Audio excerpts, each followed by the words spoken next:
Whenever we learn a new skill, we usually want to know, what are the pros doing differently? What do they see and hear that I'm not seeing or hearing? And jazz is no exception. It's a complex and esoteric art with 100 years of history and vastly different opinions about who are the greatest artists. But if you're just starting out at jazz, or even if you've been playing a few years but you've never been to a high-level music school or a scene, you may be wondering what are the subtle things that real pros can hear that you can't. Like how Simon Cowell can size up a singer in just a few bars. Or Mitzi Shore was said to be able to tell in 30 seconds or less whether a comedian was funny. Wouldn't you like to know what experienced jazz drummers are listening to? Well, I've got you. I'm far from great, but I've been around my fair share of jazz gigs, and I did my time at music school. And for better or worse, there's some things I've learned in my day. And today, I'm going to give you 5 of them. 5 things pro jazz drummers listen to size up in just a few seconds whether a drummer is legit or has a few years to go.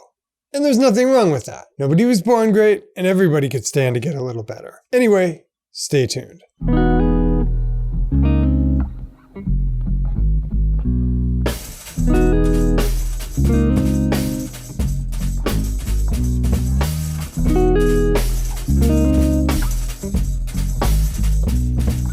Without further ado, thing number 1, consistency of your 8th note.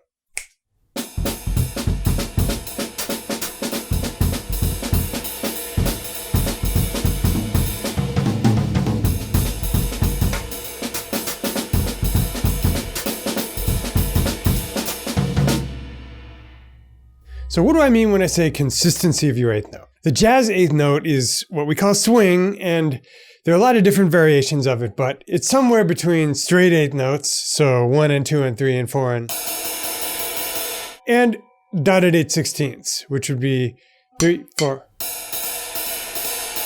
And the most basic way to play the jazz swing 8th note is just the first and last beats of the triplet. So instead of 3, 4, it would just be this, 3, 4. Now, a lot of great jazz drummers have different takes on that. Some of their beats are wider, some of their beats are narrower. But one consistent thing, and this is something I discovered when I first moved to New York City and started listening to high-level drummers like Ari Honig, Greg Hutchinson, and my classmates like Obed Kever and Lee Pearson play the drums, which is that they have the ability to make their 8th notes consistent. So if you listen to a beginner, they may start out with really tight 8th notes and then transition to something a little more spacey. And even when they're playing phrases, it may not be completely consistent. By the way, lots of great jazz drummers vary their 8th note too. This is one of those know the rule before you break it things. But if you listen to great jazz drummers, especially in the modern generation, they all have the ability to keep the distance between the 8th notes pretty consistent, no matter what they're playing and no matter what surfaces they're playing on. So 3, 4.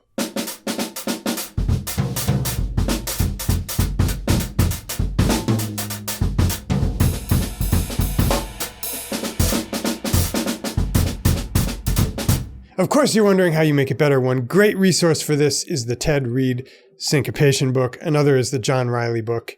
If you set the metronome and you play starting with those beginner exercises and then record yourself, listen back, hear if you're varying the 8th note or if it's consistent, you'll get a lot better quickly. Anyway, that's thing number 1.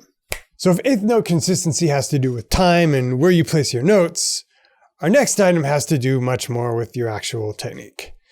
So number 2. Ride cymbal technique.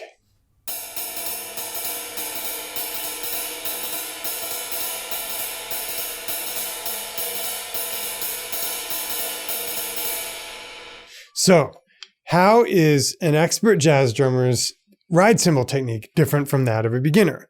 Well, there are a couple things to look for. Number 1, there are a lot of different ways to play the ride cymbal, but most everybody who's got a lot of experience is going to be relaxed.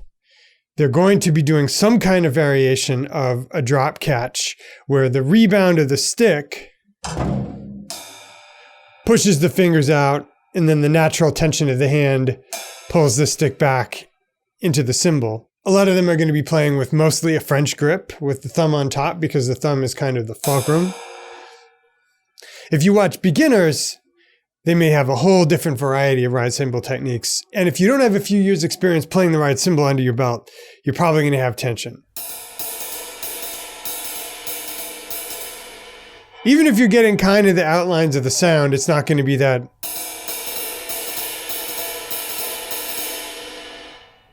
relaxed motion that you see from more advanced players. The second thing is that advanced players can make their articulation even, and they can emphasize the downbeat. So they can go ba da da da da da da da da, or they can go ba ba ba da ba ba da. What you'll hear a lot from beginners is them emphasizing the second beat of the pattern, and by that I mean this.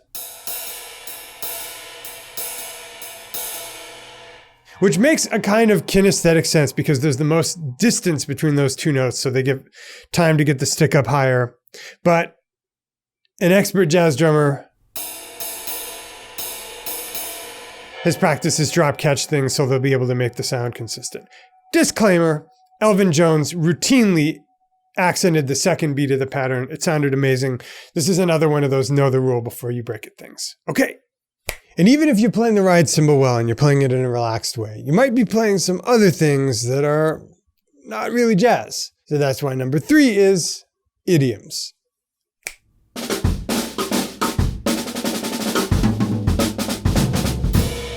So any jazz drummer with any modicum of experience will have studied the tradition, the great jazz drummers of the past, and they'll have absorbed some of these classic ways of playing these idioms. Which doesn't mean they're always going to play them. A lot of people have much more individual ways of playing, but they'll know about them and you'll hear them come out.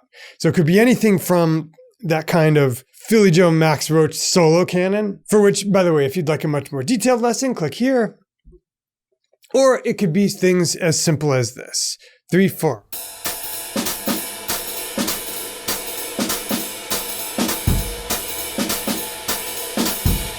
Which comes from one Mr. Kenny Clarke, but which is ubiquitous through the canon. Another really ubiquitous idiom is from the Elvin Jones, Roy Haynes school, which is the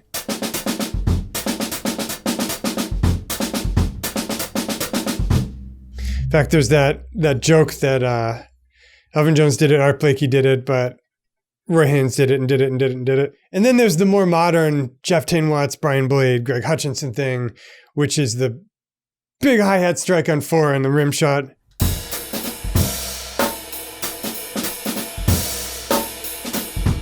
The point is, when experts are listening to a jazz drummer, they'll be able to tell whether they've studied their history. A great way to get from here to there and fuel your love of jazz drumming is to check out the old masters like Kenny Clarke, Philly Joe Jones, Arthur Taylor, Shelly Manne, Connie Kay, Vernel Fournier, Art Blakey, Tony Williams, Elvin Jones, Jack DeJohnette, and Roy Haynes, to name just a few.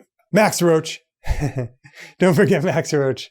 But if you'd like a lot of those condensed for you in one place, John Riley's excellent books, The Art of Bop Drumming and Beyond Bop Drumming, have a lot of this stuff. And as you're practicing things like your ride cymbal technique and your 8th note consistency, you'll also be learning a lot of this classic vocabulary from the greats. All right. Okay, moving down the list. Number 4. Hi-hat phrasing.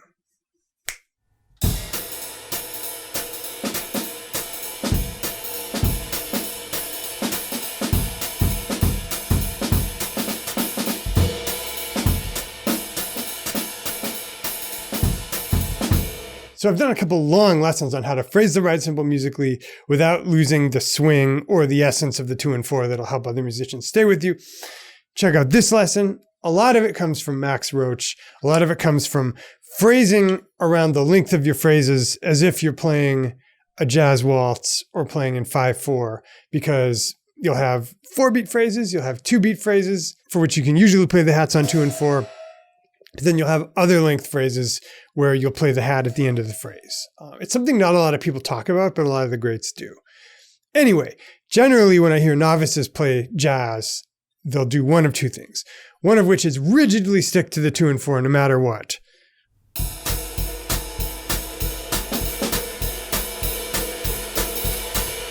Just determined to stick to that 2 and 4. And that's cool. That's a good place to start. But you want to be able to mix it up, get a little bit more innovative with it. The other thing they'll do is they'll go immediately to Planet Roy Haynes.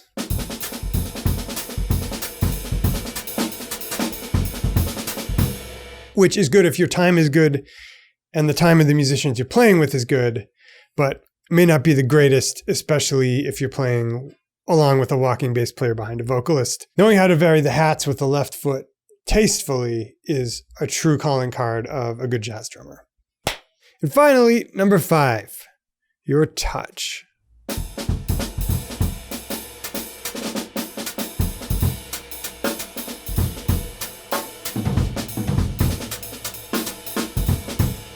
So there's a particular touch that every jazz drummer is different, but all jazz drummers have, which is not just an ability to play quietly, but it's an ability to play articulately. And the best way to describe it is if you're in a very, very dead room where you can hear a pin drop and you've got drums that are tuned high and a snare drum that's tuned high, you're still going to mostly be able to not put a note out of place.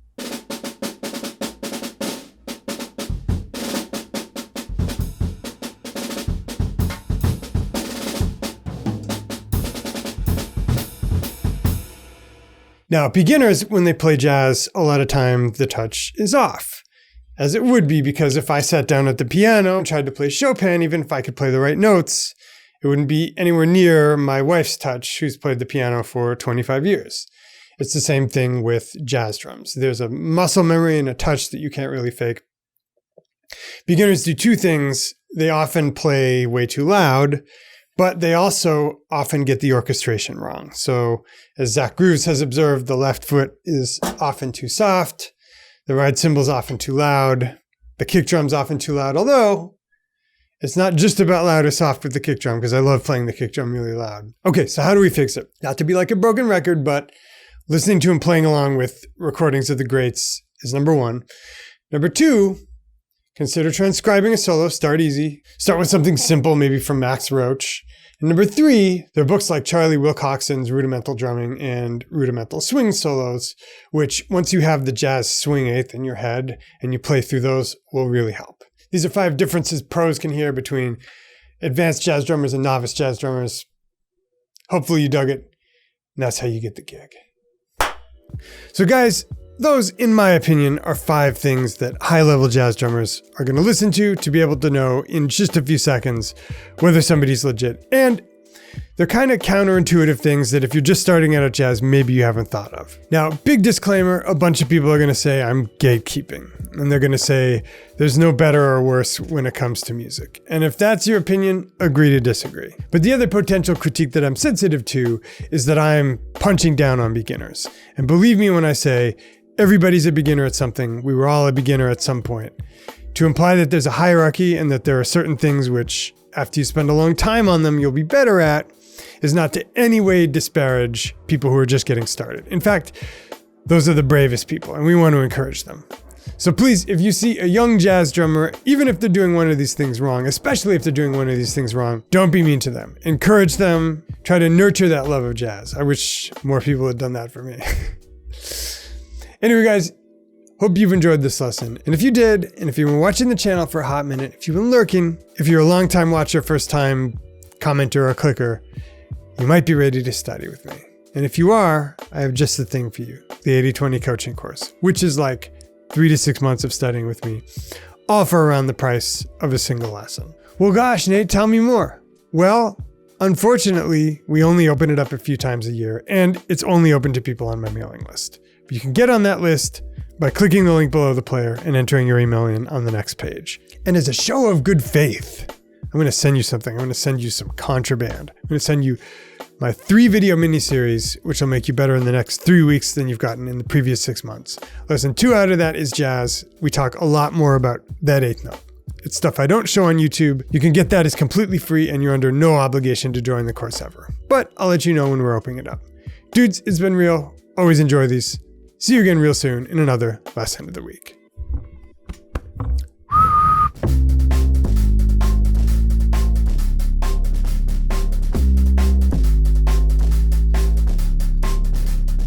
I can't tell you what it is, but I know it when I see it.